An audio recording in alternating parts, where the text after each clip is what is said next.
Good afternoon, everyone. Fraudy did a video yesterday. I will post a link in the description so you guys can check it out. But that's one of the ones I said I wanted to do today. There were some really funny things, and there are really good things about it. It opens up with Jeremy calling her on her cell, Rania, sorry. Jeremy calling Rania on her cell, and she's at work and clearly doing nothing, right? She says to a supervisor, I can have coffee in here, right? So she's just sitting drinking coffee. And then Jeremy's like, okay, you got to go to work, go to work. So she's like, no. And she goes outside and she's drinking her coffee. And she's like, no, it's fine. I'm just drinking my coffee. You guys give her a lot more credit than I do. And I'll go down with it. You guys say she's, manipulative and she's in on everything. And I just think she's stupid and lazy and a mess. I think that she doesn't want to get off the couch no matter what happens. And she doesn't really care what he does in order to keep her on the couch. I think if he was out committing murders, she's okay with that, as long as she doesn't have to get off the couch and go to work.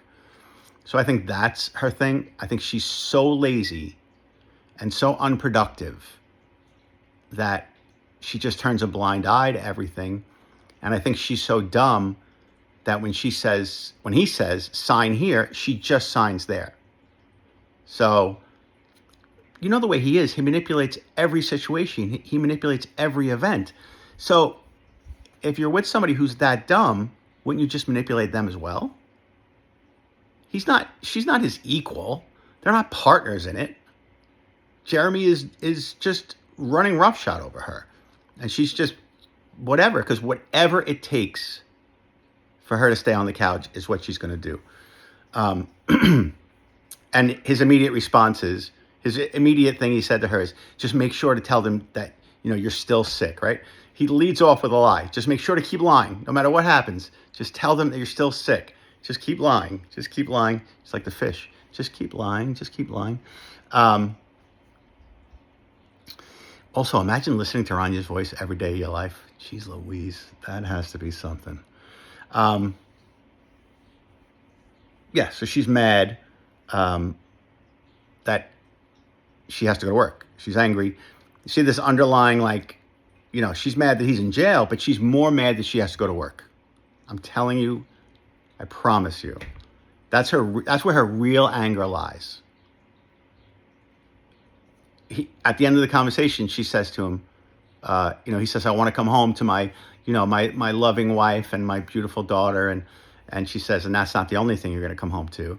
And he just says, yes. Yeah, yes. I mean, she doesn't care. She's just using that as a dig because she's mad he's making her get off the couch. She doesn't care that much about Jen. I mean, she wishes Jen wasn't spamming her phone and calling CPS. That's what it is here in New York, Child Protective Services. Or all that stuff. She doesn't want all that stuff. But she doesn't mind that Jen's around as long as somehow Jen is helping keep her on the couch. And did you hear that she said that, you got to catch these things that are so Jeremy. She says that she's traumatized by all this. And he doesn't say to her, yeah, I'm really sorry about everything that I've done to create this situation that has impacted everybody so greatly. That's what normal people say, right? That's what you or I would say. We'd be like, we would just hang our heads and say, yeah, I can't apologize enough. No, his immediate response is, she says, I'm traumatized by all this. And he says, well, me too. Yeah, well, you did it. You should be traumatized by it. Not everybody else should be traumatized by it. But he just doesn't. He's just got something missing, right? I know a therapist who says this thing that I think is really smart. I can't think of the word I want to say. But she says that as human beings, we're born with holes psyche, in our personality, not personality, but in our emotional holes or whatever it is.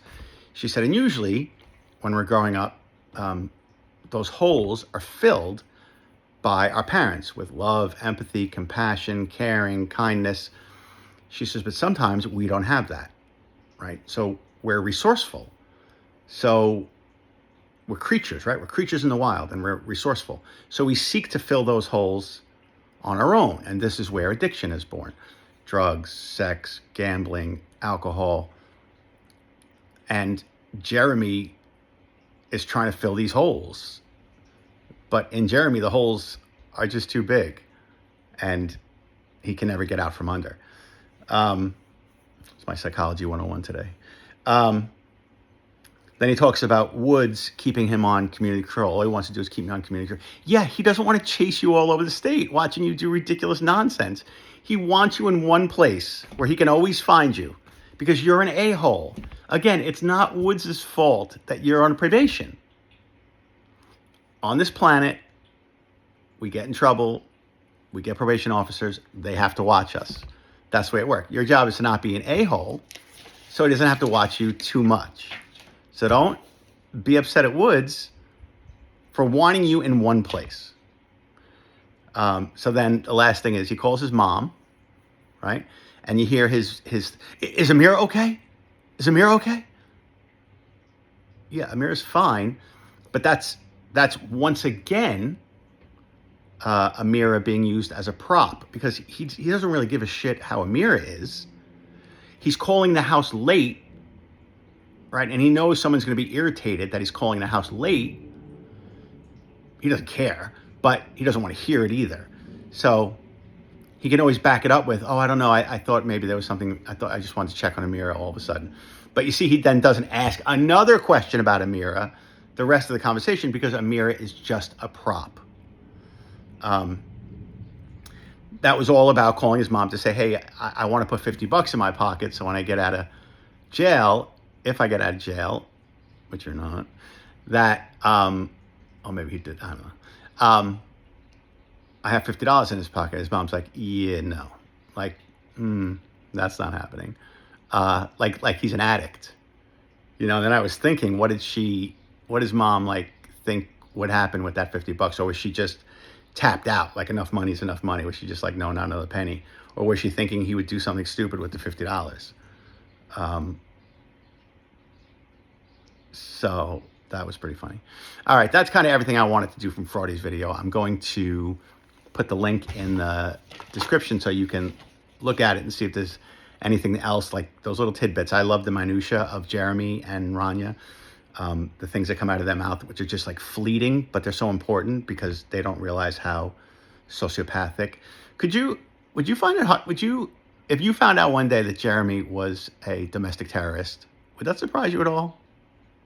Just think about that. He's married to an Egyptian. He's Muslim. He has an anger problem. He's mentally unbalanced. It's not the craziest thing I ever heard. All right. I love those tidbits. If you see any, let me know. All right. Bye. Don't do anything, Jeremy. Have a great day.